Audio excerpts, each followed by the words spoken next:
beberapa bulan yang lalu, tanggal 23 Maret bulan lalu itu saya sakit ya. Awalnya itu hanya sakit pusing ya. Kemudian kalau naik tangga di rumah gitu kan, jadi kayak leng-leng gitu ya. Jadi kayak kehilangan keseimbangan.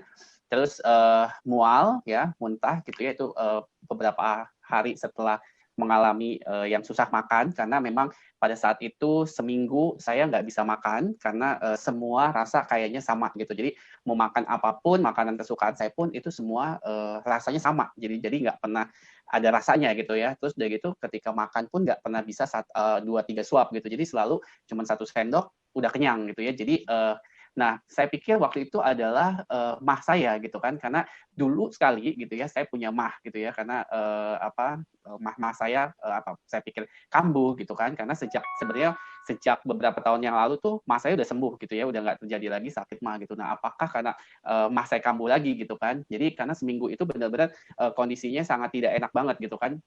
Nah, akhirnya saya memutuskan untuk ke dokter gitu ya, pergi ke rumah sakit karena untuk diperiksa saat itu ke internis. Itu nah ini tanggal 28 Maret waktu itu saya minta dokter untuk lihat dalam saya gitu ya. Jadi waktu itu dokter merekomendasi untuk scan torak gitu kan. Jadi cuma scan torak aja, tapi ternyata setelah hasil scan torak itu dokternya bilang bahwa di paru-paru saya itu ada flek-flek putih. Ya, Dan flek-flek putih ini adalah gejala dari COVID. Jadi waktu itu dibilang oleh dokter itu seperti itu.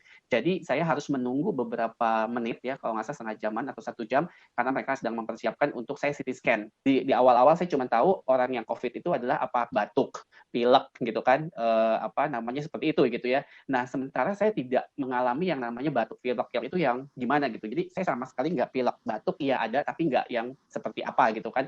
Nah, jadi ketika saya nunggu itu, saya langsung browsing gitu ya. Jadi saya googling. Nah, akhirnya ini masuk tuh ke dalam pikiran saya waktu itu. Jadi sambil nunggu, benar-benar kalimat dokter itu tuh jadi buat saya bikin saya stres gitu kan. Iya, karena saya datang saya pikir bahwa saya itu cuman mah gitu kan. Jadi cuma sakit lambung atau apa gitu kan. Tapi ternyata itu di situ ya, kalau lihat slide yang kedua tadi ya, balik lagi ke slide yang itu adalah paru-paru saya kena gitu.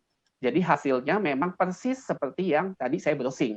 Istilahnya paru-paru saya udah dipenuhi dengan flek-flek putih ya, kalau itu saya tandain. Nah, itu paru-paru saya kondisinya ya seperti itu tanggal 28 Maret gitu loh, seperti itu. Jadi waktu itu setelah berobat saya cuma dikasih antibiotik ya selama 2 minggu dan harus datang lagi. Waktu itu pulang dari sana, di saat saya tidak bisa makan apa-apa, di saat saya tidak bisa mengkonsumsi buah pun saya nggak bisa masuk. Kenapa? Karena ya itu tadi gitu, semua rasa, semua pencernaan saya, indera penciuman saya pun itu semuanya tuh udah nggak berfungsi. Kenapa? Karena saya mencium sabun pun, apapun itu, sampo segala macam itu semua sama. Jadi baunya itu sama gitu. Jadi bukan wangi tapi bau banget gitu kan. Jadi itu udah nggak enak banget ya pokoknya.